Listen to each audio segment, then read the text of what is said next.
e abençoar-te, e engrandecerei o teu nome, e tu serás uma bênção, e abençoarei os que te abençoarem, e amaldiçoarei os que te amaldiçoarem, e em ti serão benditas todas as famílias da terra.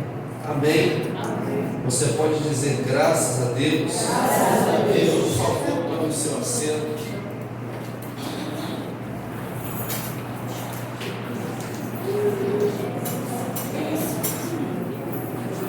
Amados, eu quero louvar o Senhor por este tão rico privilégio de poder estar aqui nessa noite para adorar a Deus com os irmãos.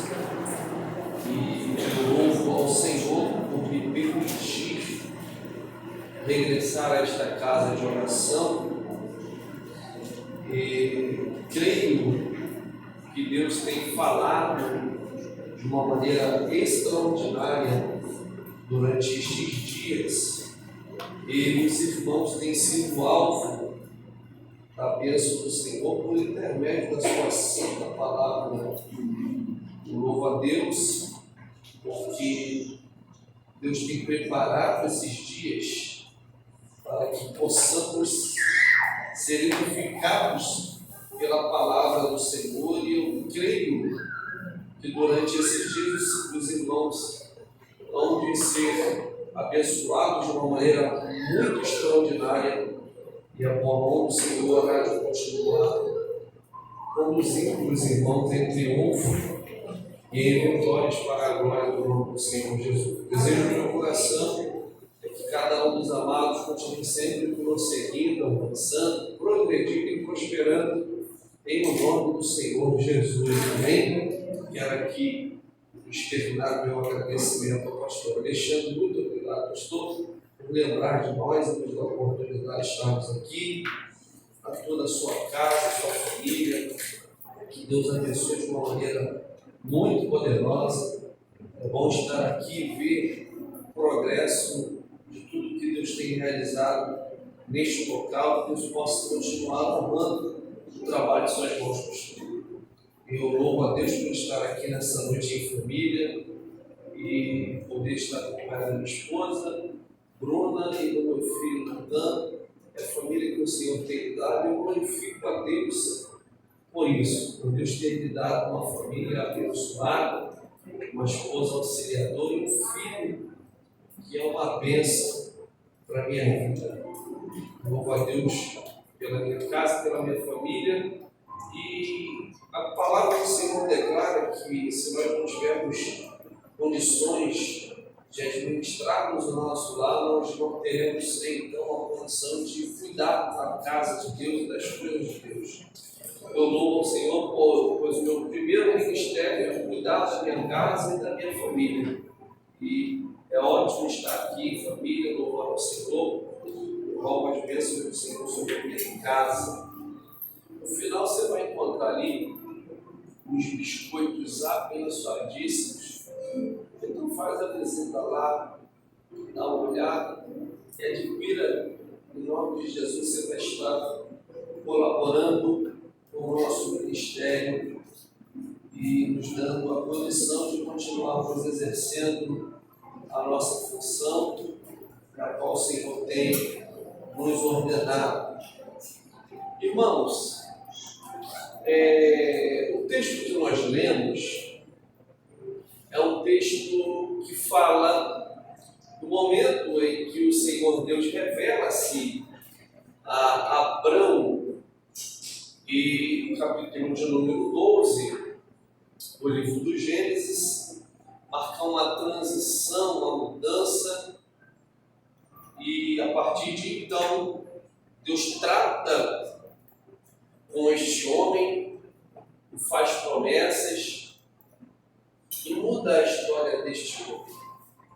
É bem verdade que nós falamos a pessoas que conhecem a Bíblia, porém também falamos muitas vezes às pessoas que não conhecem a palavra de Deus. E É interessante também observarmos que existem personagens bíblicos que transcendem as quatro paredes da igreja, pois, dado o seu testemunho de fé, alcançaram notoriedade e ganharam fama, e mesmo sem alguém ter frequentado a igreja e ter o costume de ler a Bíblia, conhece tais personagens, como por exemplo Moisés, como por exemplo Davi, como por exemplo Paulo e tantos outros personagens bíblicos que as pessoas, mesmo sem frequentar a igreja e ler a Bíblia, elas têm um conhecimento. Abrão,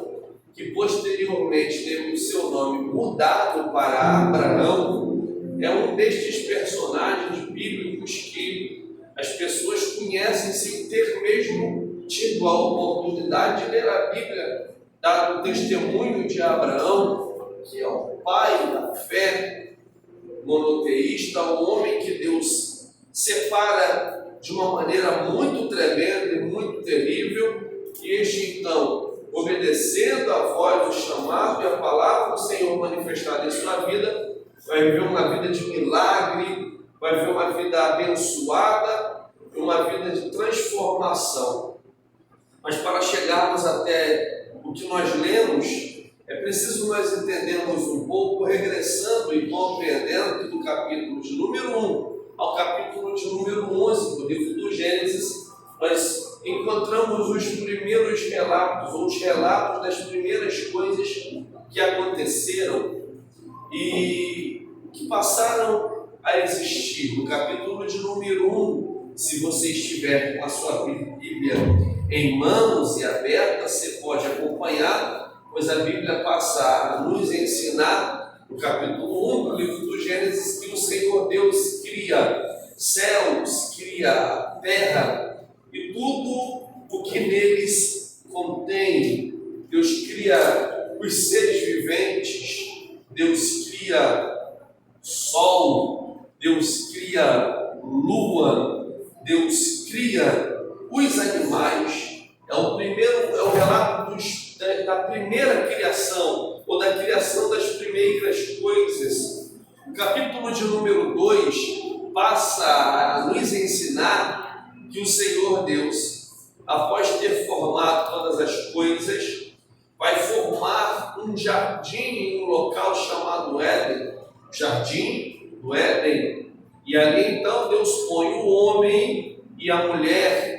O homem então passa a cultivar, a trabalhar no jardim do Éden, e todos os dias, na viração do dia, o Senhor Deus apresentava-se, visitava ao jardim para conversar com o homem. Eu gosto muito disso porque você lendo a Bíblia, você passa a compreender que o jardim, dentro do que nos apresenta a geografia bíblica, ele tem uma forma quadrada, cercado por 4 rios ou 4 braços de um rio, e a Bíblia nos ensina que neste jardim era ali que o Senhor entrava todos os dias. O jardim é uma tipificação do lugar santíssimo, e é interessante você observar que o santíssimo lugar foi feito para o homem, não foi feito para Deus. O pecado tira o homem do santíssimo lugar, mas o santíssimo lugar é criado para Deus entrar todos os dias e conversar com o homem. É assim que acontecia. Todos os dias Deus entrava e visitava e conversava. Mas após o pecado é quebrada uma aliança, pois Deus havia dito a Moisés, ou melhor dizendo, perdão, a Adão e Eva, de que quando eles comessem do fruto que era proibido pelo Senhor, eles provavelmente iriam morrer. Talvez Adão e Eva pudessem pensar que esta morte era uma morte instantânea, uma morte física. Sim, também seria uma morte física, mas sobretudo uma morte espiritual. Então, a partir do capítulo de número 3, a Bíblia passa a nos ensinar que após a queda do homem, após o pecado cometido, Deus passa a declarar e fazer, impetrar alguns decretos. Deus decreta algumas situações acerca da vida do homem, Deus decreta algumas situações acerca da vida da mulher, Deus decreta sobre a serpente, Deus decreta sobre a terra, Deus decreta algumas maldições que estavam alcançando o homem por fato do pecado cometido. Uma delas é que no capítulo 3, no verso de número 18, conta-nos a Bíblia que Deus passa a declarar que haveria de nascer na terra espinhos e cardos, ou espinhos e abrolhos. Os espinhos então passam a ser a marca do governo de Satanás. Até então na terra não existiam espinhos. O espinho nasce após o pecado. Então o espinho passa a ser a marca do governo de Satanás, que na verdade ele domina mesmo, ele declara este domínio ao Senhor Jesus, segundo o que Lucas declara no capítulo 4, no verso de número 6, todo o poder que ele tinha, toda a influência que ele exercia sobre esse sistema caído de coisas. Mas é algo muito interessante nós notarmos que todas as vezes que um rei era vencido, este rei vencido, quando tinha sua vida preservada, era levado até a presença do rei vencedor. Há um registro no primeiro livro das Crônicas de Israel, no capítulo de número 20, quando então o general do exército de Davi, a saber, Joabe, vence o rei dos Amonitas, preserva a vida deste e o leva até a presença de Davi. O rei dos Amonitas tira a sua coroa de ouro e coloca a coroa de ouro na cabeça do rei Davi. Então era de praxe, todas as vezes que um rei vencia um outro rei, o rei vencido declarando a sua derrota e o fim do seu império, do seu governo, ele tira a coroa da sua cabeça e coloca a coroa na cabeça do rei vencedor. Em Gênesis capítulo 1, ou melhor dizendo, em Mateus capítulo 28, capítulo 29, nós passamos a observar uma situação enquanto Jesus é escarnecido, os soldados romanos o pegam e o levam a um lugar à parte, e eles estão tecendo uma coroa de espinhos. Eles estão confeccionando e colocam então a coroa de espinhos na cabeça do Cristo, do ungido do Senhor, daquele que estava padecendo por nossas vidas. Na verdade, aquilo para aqueles soldados ou aquele ato era um ato de zombaria, mas o mundo espiritual já estava percebendo a atuação miraculosa e poderosa do Espírito do Senhor, e já estava sendo demonstrado que o governo, o império, o domínio de Satanás já estava sendo posto à terra ou por baixo da terra, porque Satanás não tem coroa de ouro, Satanás não tem coroa de prata, Satanás não tem coroa de bronze, ele tem coroa de espinho. O que governa ou o que demonstra o governo de Satanás são os espinhos. Então a declaração ou a coroação com a coroa de espinhos na cabeça de Jesus é uma declaração do inferno dizendo: nós estamos perdendo a guerra, nós estamos perdendo a batalha, porque ele reinará, ele vai governar, o governo vai ser dele, a honra é dele, a glória é dele. Os céus percebem, a terra percebe, o Satanás e os demônios compreendem que Jesus é rei, que Jesus é o nosso rei, e eu glorifico a Deus por causa disso.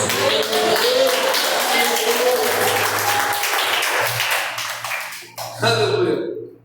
Diz a Bíblia que no capítulo de número 4 nascem Caim e Abel, e é registrado o primeiro homicídio.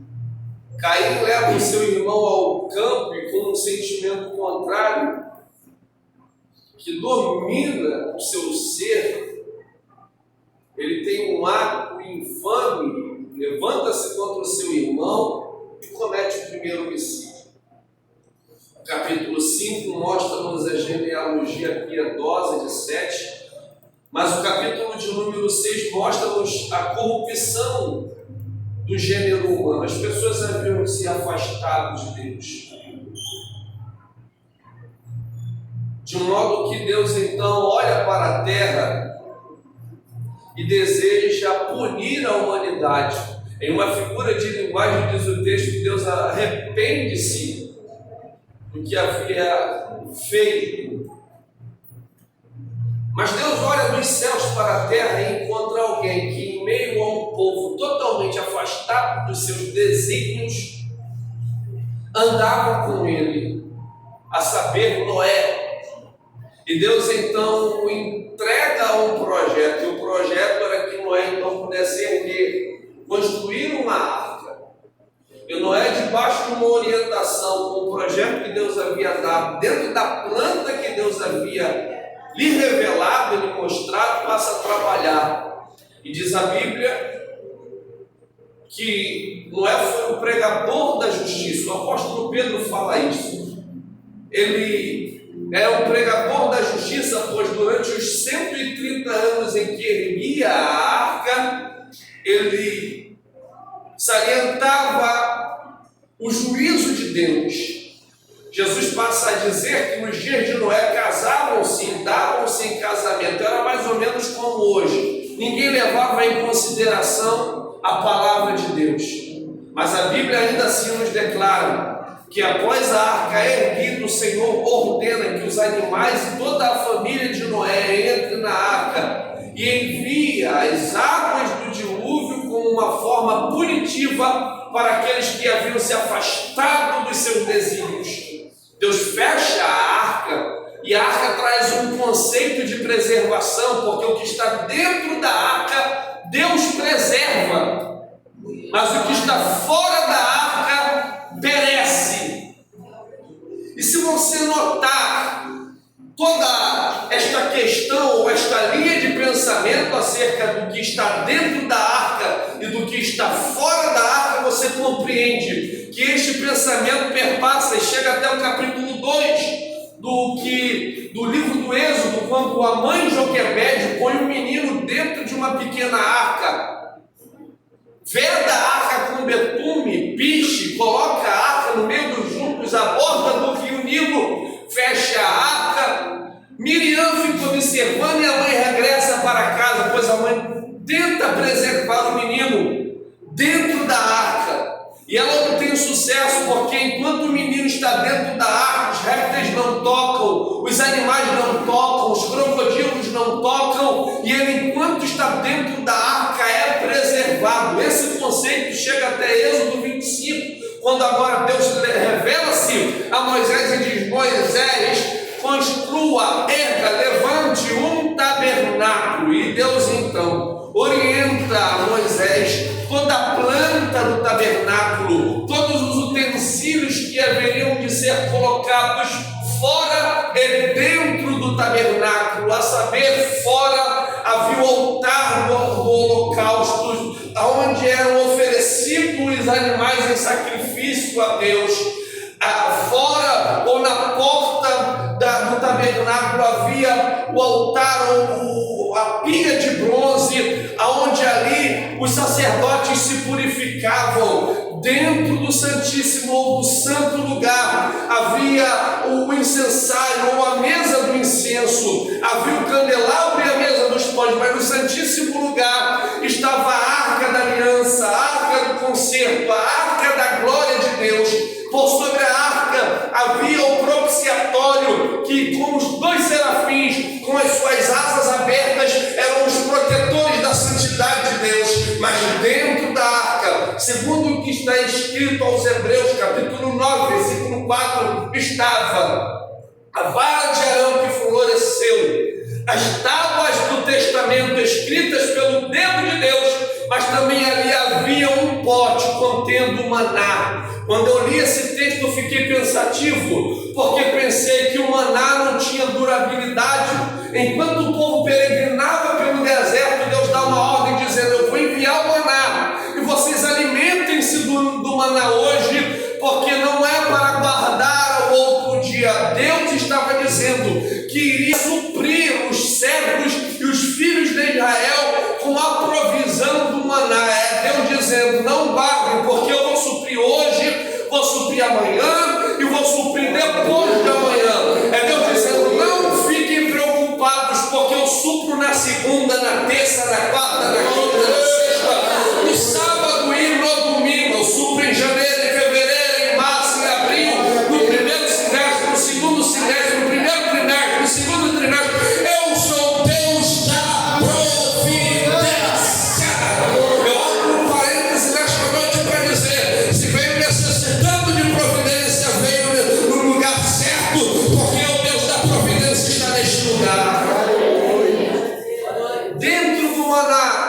havia um pote contendo maná. Dentro da arca havia um pote contendo maná. Eu fiquei pensando, será que o sumo sacerdote iria entrar no Santíssimo Lugar, tirar o propiciatório, pegar o pote, trocar o maná e voltar? Compreendi que em Levítico capítulo de número 16, o sumo sacerdote entrava uma única vez no ano no Santíssimo Lugar. Aí então, por uma iluminação da revelação que já nos é dada, que é a palavra de Deus, pude compreender que uma coisa é o maná fora da arca, mas outra coisa é o maná dentro da arca. O maná fora da arca não dura mais do que um dia, mas o maná dentro da arca não tem prazo de validade, porque o que está dentro da arca Deus guarda, o que está dentro da arca Deus preserva, o que está dentro da arca Deus cuida. Você está dentro da arca chamada Jesus Cristo. É por isso que o adversário não poderá contra a tua casa, contra a tua família, contra os teus negócios, contra o teu filho, contra o teu casamento, porque enquanto estiveres dentro da arca, serás preservado da ira vindoura, serás preservado do levante do teu adversário, serás preservado e 1000 cairão ao seu lado, 10.000 à sua direita, mas você não será atingido, porque tu estás dentro da arca que é Jesus.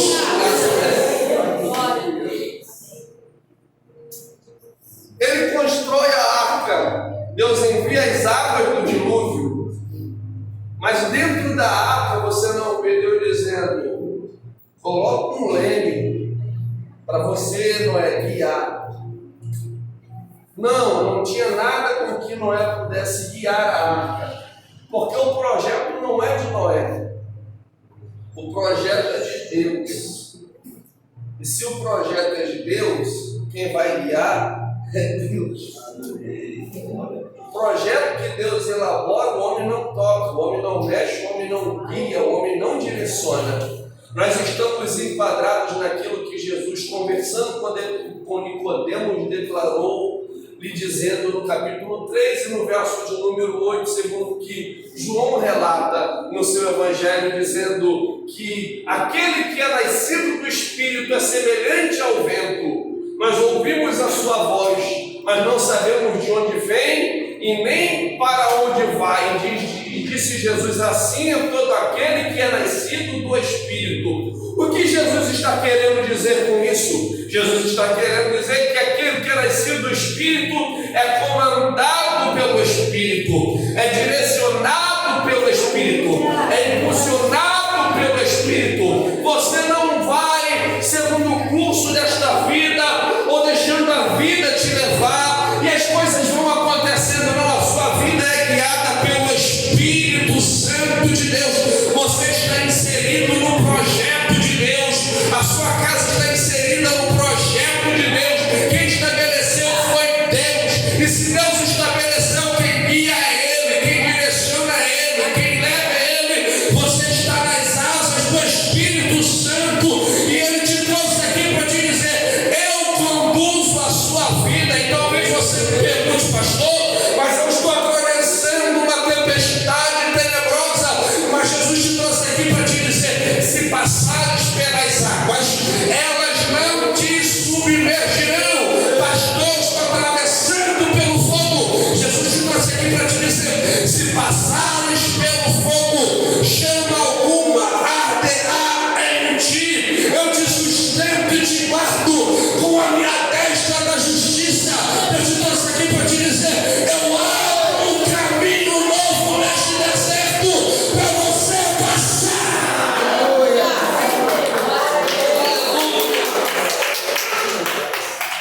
Louvado seja Deus. Quem dá ou quem entrega a planta sabe, porque Ele é o autor do projeto. Noé sai juntamente com a sua família. No capítulo 8, ele ergue um altar e começa uma nova etapa da humanidade. Porém, o povo volta-se contra Deus novamente E se for bom, o capítulo de número 11 mostra-nos este fato e esta verdade. E tudo que é feito, que não tem o intuito de glorificar a Deus, sempre acabará em confusão. Pois no capítulo de número 11, os homens então decidem erguer uma torre, em cujo tal torre tocaria ao topo dos céus. Mas o desejo não era para a glorificação do Senhor. O desejo é um desejo torpe, pois eles estão com o intuito de fazer tal monumento para que os seus nomes jamais fossem esquecidos. O intuito é a glorificação do próprio nome. E aí então Deus desce e confunde as línguas, porque tudo que é feito com o intuito de glorificar o homem acabará em confusão. Uma vez mais, Deus está olhando dos céus para a terra, pois a terra havia mais uma vez afastado dos desígnios de Deus. Irmãos, a verdade é aquilo que Jesus declarou: bom é Deus. O ser humano, em sua essência, é pecador. Nós herdamos isto de Adão. Davi passa a dizer que em pecado me concebeu a minha mãe. O apóstolo Paulo, na sua carta aos Romanos, declara: quem me livrará do corpo desta morte? Nós, em nossa essência, tendemos a pecar, a nos afastar e a nos desviar. Igreja não é lugar de gente boa. Igreja é lugar de um pecador convicto, que sabe das suas mazelas, das suas terelas, dos seus desvios. E nós não podemos achar melhores do que os outros, porque a nossa diferença para as pessoas que estão lá fora, caminhando em passos largos, em perdição, é que a graça foi manifestada sobre a nossa vida e nós chegamos à conclusão que necessitamos desta graça. Necessitamos deste Cristo. É isso que nos diferencia. Mas aqui, em nosso meio, é como se fosse a caverna de Adulão. Você lembra? Davi entra e entram os desprezados, os endividados. Aqui é como se fosse uma grande olaria. Oh, aleluia! E quem maneja a máquina é o olheiro dos olheiros, é ele que mexe no barro. E eu glorifico a Deus por isso, porque se aqui é uma grande olaria, nós somos obras feitas pela mão do grande olheiro chamado Jeová. É ele quem amassa o barro, é ele quem dá forma ao vaso, e se quebrar na mão dele, ele começa e refaz o trabalho, porque ele não vai deixar ninguém caído, ele não vai deixar ninguém perdido, ele não vai deixar ninguém desamparado, porque ele é Deus.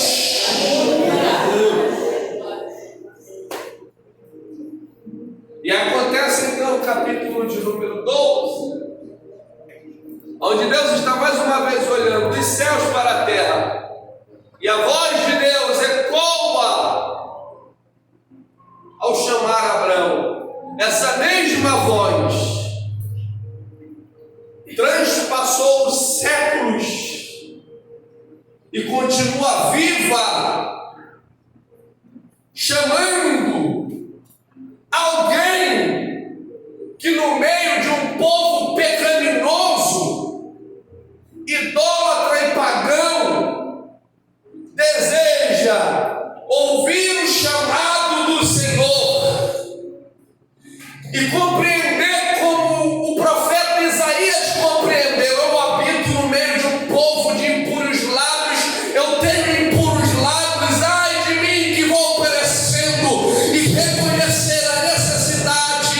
oh aleluia, de ouvir a voz de Deus, de abrir o coração e deixar o Espírito do Senhor fazer morada em sua vida.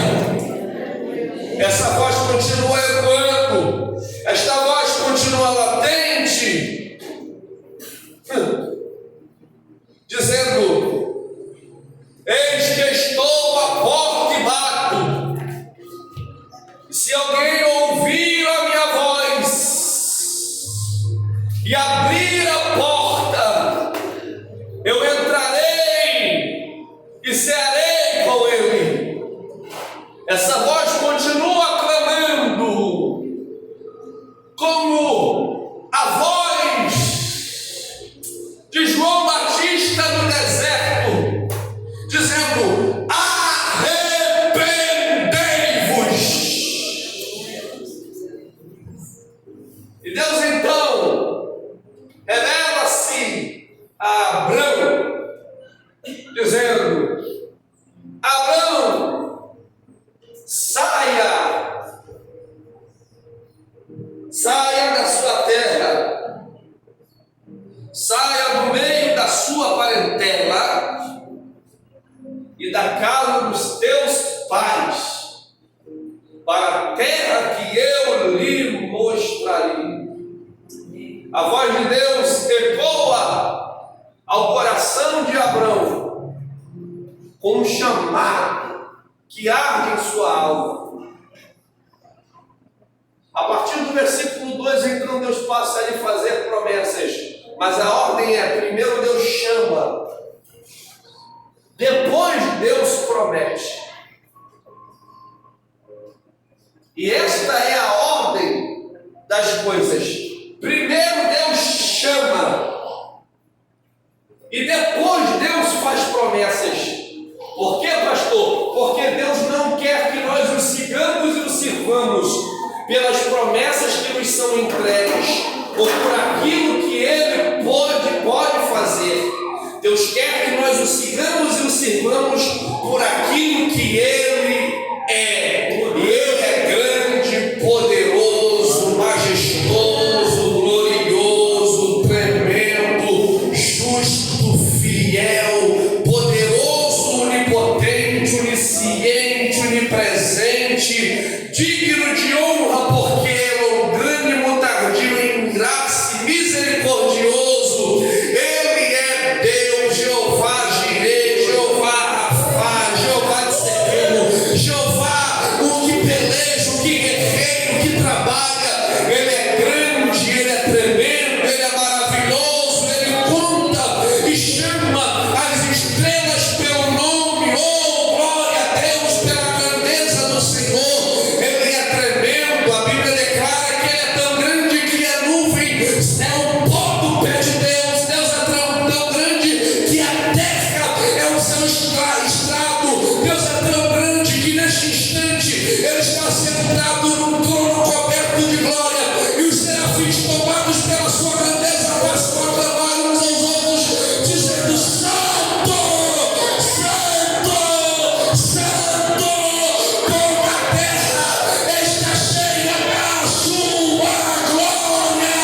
A glória de Deus inunda e bem esta noite para mostrar que Ele é Deus.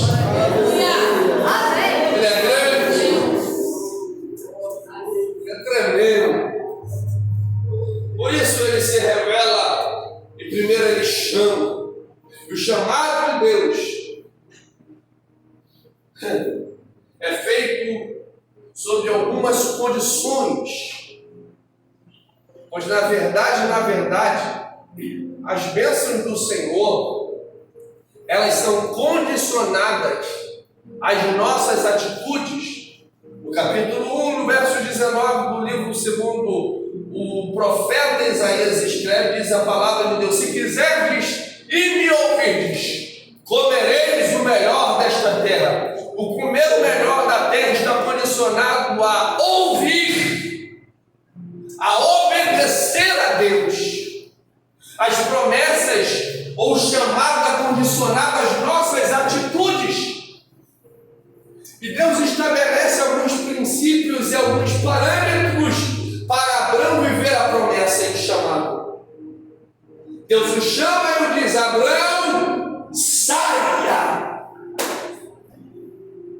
Sai da onde, Deus?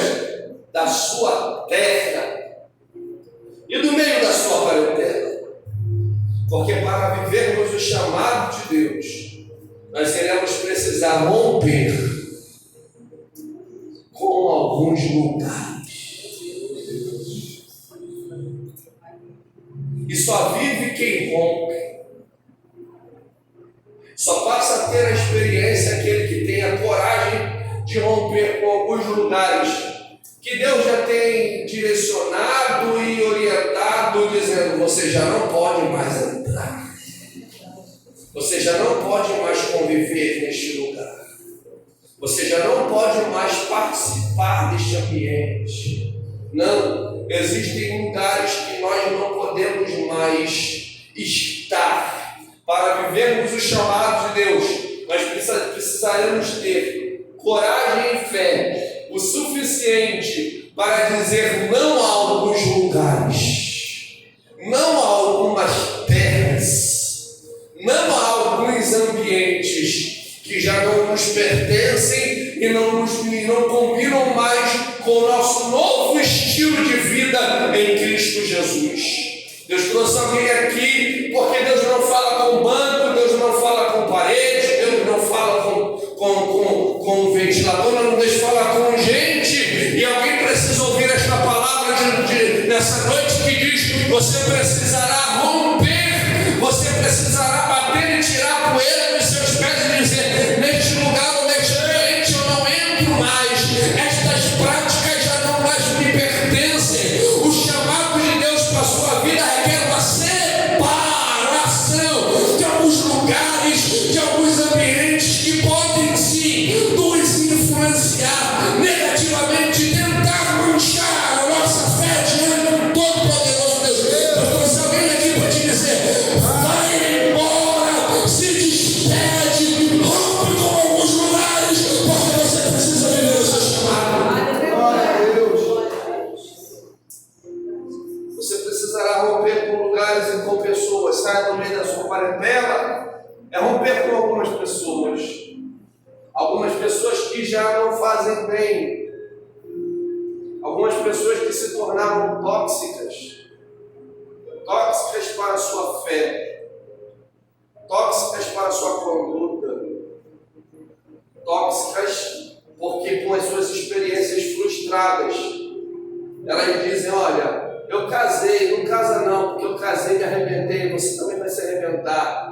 Eu abri a empresa e quebrei, você também vai quebrar. Eu tentei e não consegui, você também não vai conseguir. Existem pessoas que funcionam em nossas vidas, na verdade, como âncoras, que não nos permitem ser impulsionados por Deus. Antes, porém, elas nos travam com os seus pensamentos, com as suas ideologias, com os seus fracassos, com as suas frustrações, e elas dizem: você não pode, olha onde você mora, olha quanto você ganha, olha o que você tem. Elas tentam impregnar em nossa mente que nós não conseguiremos vencer. Mas Deus trouxe alguém aqui com fé o suficiente para ouvir essa palavra e tomar uma atitude. Deus trouxe alguém aqui para dizer: chegou a hora de você romper.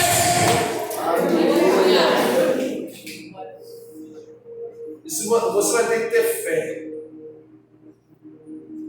Após Deus se manifestar dizendo: saia,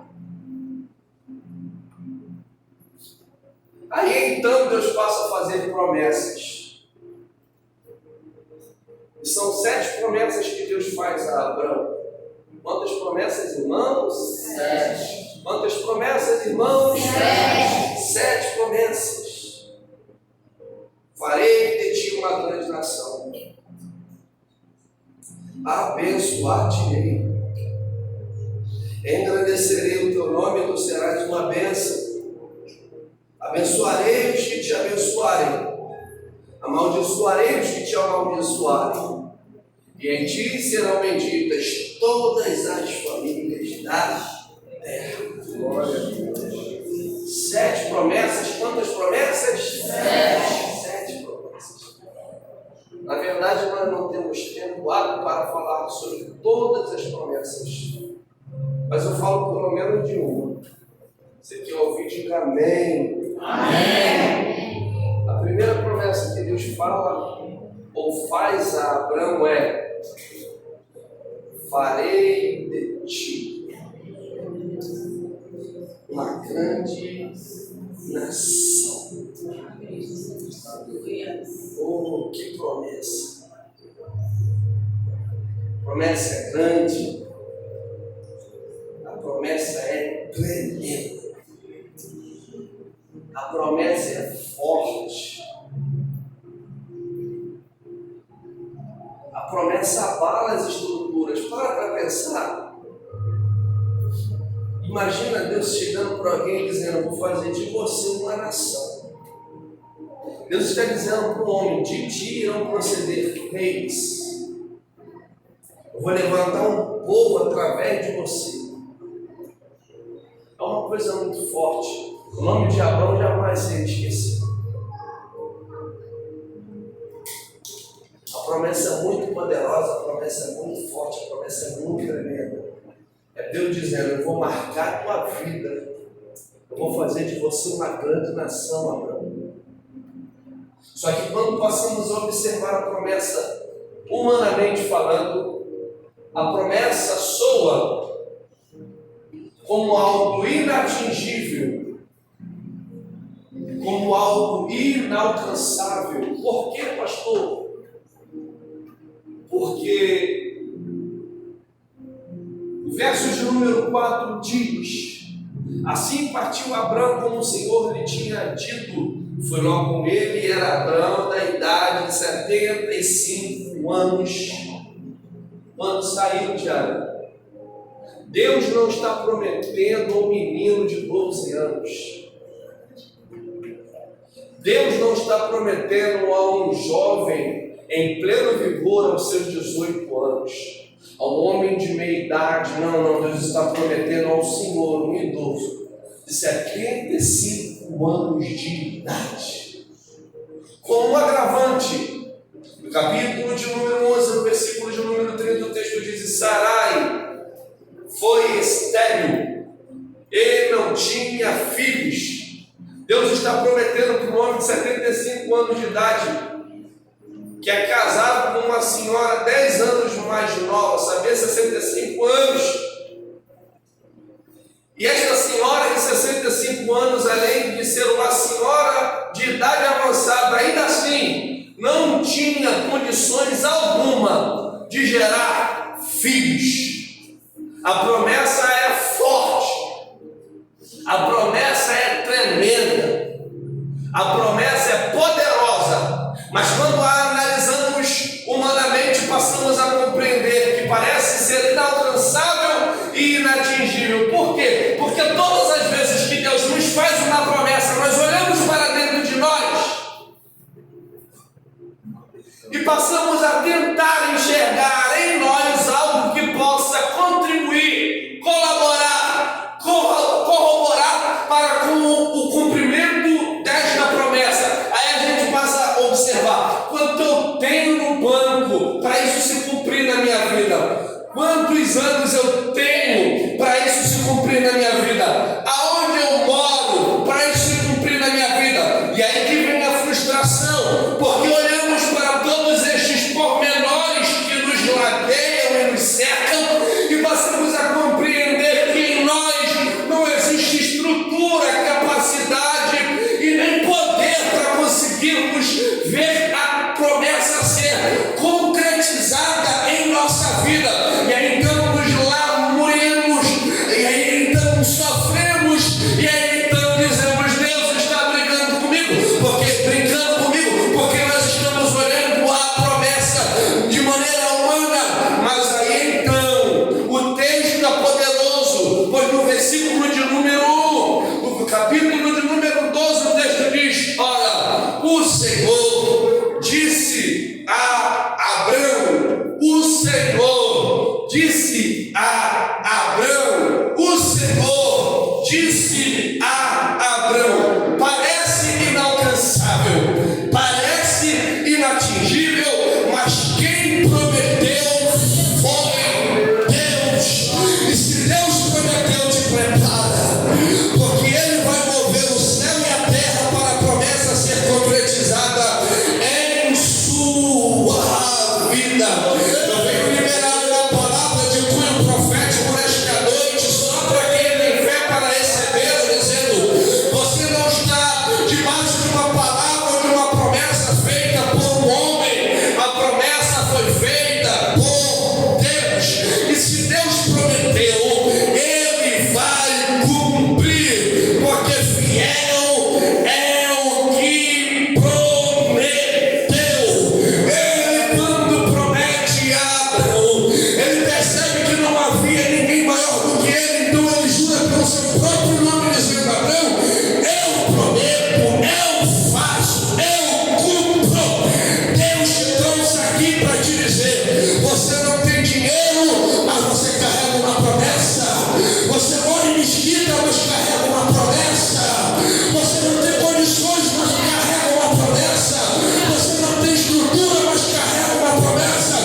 quem te prometeu foi Deus. E se Deus te prometeu, meu irmão, se prepara. Porque Ele não mentiu ao teu respeito. A promessa que Deus te fez está viva. Você pode profetizar na vida de alguém? Olhe para essa pessoa sem constrangimento algum e diga: a promessa está viva em sua vida. Diga para essa pessoa: vai cumprir. Ah, pastor, o senhor não conhece a minha história, mas eu conheço Deus que estabeleceu a sua história. Ah, pastor, mas o senhor não sabe o que está acontecendo. Eu não preciso saber o que está acontecendo ao seu redor para entender, aleluia, que você tem uma promessa da parte de Deus. Eu vim aqui dizer que nestes dias proféticos que Deus irá realizar algo, aleluia, algo novo. Deus vai mexer, Deus vai tocar, Deus vai substituir algumas situações. Haverá um reboliço na terra, porque Deus é dono de tudo. Ah, meu Deus, primeiro Deus cria os céus, depois Deus cria a terra. Para quê? Para demonstrar uma verdade. Não é a terra que manda nos céus, é o céu que manda na terra. E o céu liberou a terra contra gosto, mesmo não querendo, tem que prestar continência e liberar o que Deus prometeu, porque quem prometeu é fiel, quem prometeu tem autoridade, autonomia, quem prometeu é tremendo, quem prometeu ele é poderoso, quem prometeu é médico, quem prometeu é juiz, quem prometeu é advogado, tudo ao mesmo tempo para dizer: eu cuido da tua casa, eu cuido da tua família, eu cuido dos seus negócios. É interessante, porque diz a palavra do Senhor que Abraão se fortaleceu dando glória a Deus, Como era isso, pastor? Era interessante, porque quando alguém dizia: Abraão, eu tenho certeza que tu serás pai de uma nação, ele dizia: eu creio, glória a Deus. Abraão, mas olha para Sarai, ela espera, ele dizia: eu creio, glória a Deus. Irmão, esse negócio de adoração é um poder que você não entende, nem mesmo eu. Não, nós não entendemos. Quando no meio da promessa tudo virava ao contrário, nós passamos a adorar, Ele nos fortalece. É no meio da adoração que Ele se revela. Se você veio adorar a Ele nesses dias proféticos, te prepara.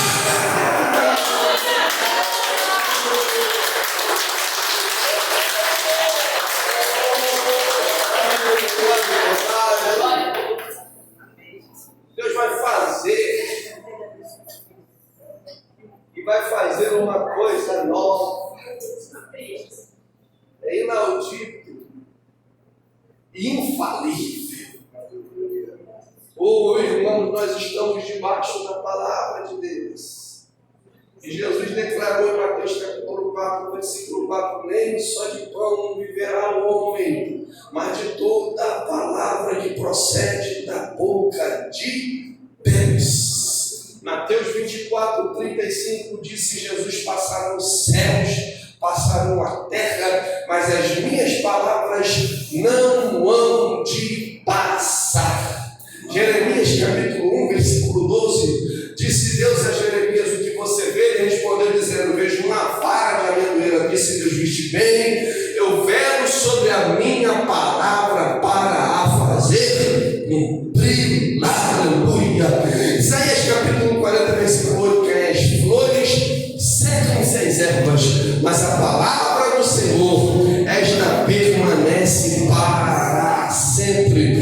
Isaías 55, 11, assim diz o Senhor: a palavra que sair da minha boca não voltará para mim vazia, mas ele fará o que me apraz e prosperará em todos os seus caminhos. O que Deus falou vai surtir efeito em sua vida, pois a palavra liberada dos céus, oh aleluia, ela prospera na sua casa, na sua vida, na sua família, e ela cumpre a ordenância do Senhor.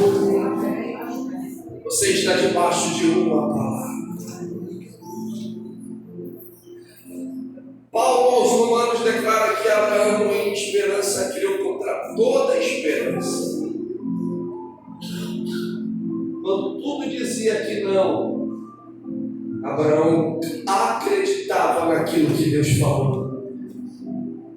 E é interessante que Abraão creu quando era Abrão, não quando já era Abraão. Enquanto Abrão, pai exaltado, quando Deus falou, ele acreditou. Mesmo com tudo ao contrário, ele acreditou. Mesmo com as portas fechadas, ele acreditou.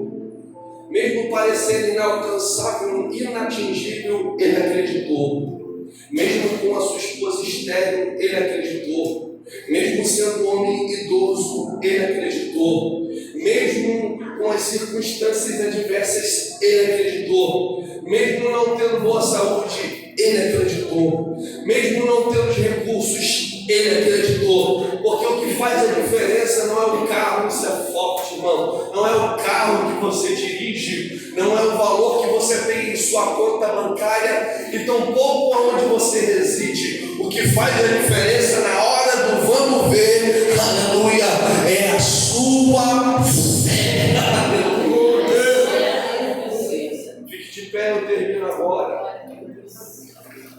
E termino dizendo para você, creia. Você pode dizer para esse seu irmão que está ao seu lado, diga assim, acredita, meu irmão.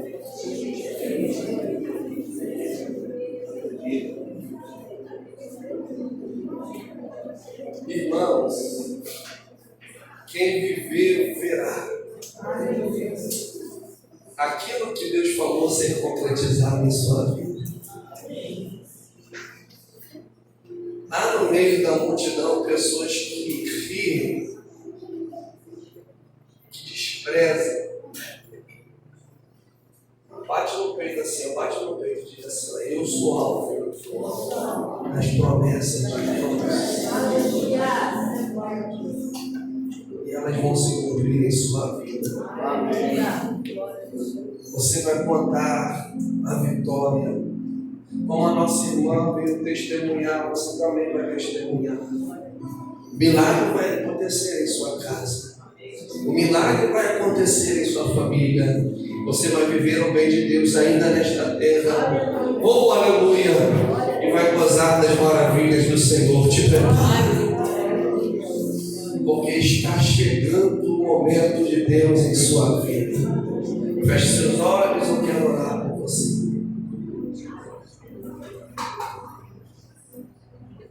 Põe a mão assim em seu coração. Talvez possa haver em nosso meio alguém que ainda não entregou a vida a Cristo. Alguém que esteja afastado do caminho do Senhor. Eu quero dizer para você que você é alvo da promessa de Deus. E o que Deus disse ao seu respeito vai se cumprir. Mas você lembra do que eu disse no início? Ou na metade?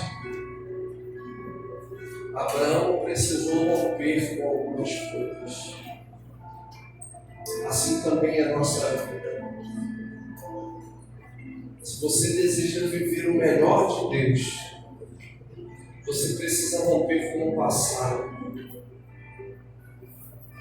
Com algumas coisas que te prendem e te afastam de Deus. Você precisa decidir pelo melhor de Deus em sua vida.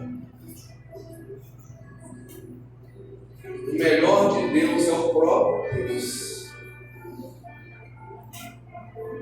Além de que tudo que Ele pode nos proporcionar, a sua presença nos supre. E se alguém nessa noite que está afastado ou que ainda não se entregou a Cristo, eu queria fazer uma oração por você.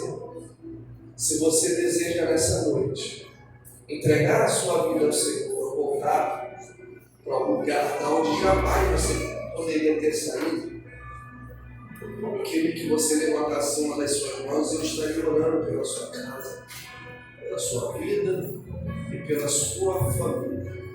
Se alguém que deseja, dê um sinal assim bem forte na sua mão. Vem aqui em nome de Jesus. pode vir aqui, eu quero orar com você. Pode vir aqui, você que levantou a mão, deseja entregar, você que levantou a mão, deseja entregar para Cristo. Vem aqui, eu vou orar. Em nome de Jesus. Se há mais alguém, vai ficar aqui. Se há mais alguém que deseja entregar a vida a Cristo, Deus, você não assim com a sua mão, vou orar por você. Vou orar pela sua casa. Se há alguém, Deus, se não forte assim com a sua mão, eu quero orar pela sua vida nessa noite. Eu quero dizer para você que longe de Jesus não dá. Longe de Deus, você não vai conseguir. O teu lugar, você foi feito para estar do lado de Deus, perto do Senhor. Então, em nome de Jesus, faz um favor para você mesmo. Se você está aqui, está afastado, talvez esteja até frequentando uma igreja, mas ainda não se decidiu por Cristo, essa é a sua hora, esse é o seu momento. Se você decidir, Deus decide te abençoar. A decisão é sua. Há alguém? Há mais alguém? Eu não sei não assim forte com a sua mão, mas iremos orar pela sua vida. Então, se não é forte, eu vou orar por você. Feche seus olhos. Em nome de Jesus. Você deseja voltar para Cristo, deseja entregar a sua vida ao Senhor, Deus sabe nós vamos orar. De olhos fechados. Pastor, por que você insiste tanto? Porque eu sou alvo de insistência. Alguém insistiu porque acreditou em minha vida. Eu já estou aqui. Quem sabe não pode ser você. Amém? Vamos orar. Feche seus olhos. Vamos orar com Davi. Ó Deus, em nome do teu Filho Jesus Cristo, nós apresentamos a vida do Davi em tuas santas mãos. Oh, meu Pai, esse adolescente. Oh, meu Senhor, tu és Deus na vida dele, nossas vidas. Tu és o Deus deste lugar. Que a tua mão esteja estendida. Que tu venha traçar projetos na vida do Davi. Ele tem nome de rei, Senhor. Algo maravilhoso para a vida desse moço. Aleluia. Traça um futuro vitorioso. Meu Pai, coloca esse menino em lugares altos. Glorifica o teu nome na vida dele. Que todo empecilho, impedimento e que todo projeto de Satanás seja repreendido nesse instante, nesta hora, neste momento. Na autoridade que me é conferida como ministro do teu evangelho, eu oro sobre a vida do Davi e profetizo a tua bênção, o teu milagre, transformação, vitória, um caminho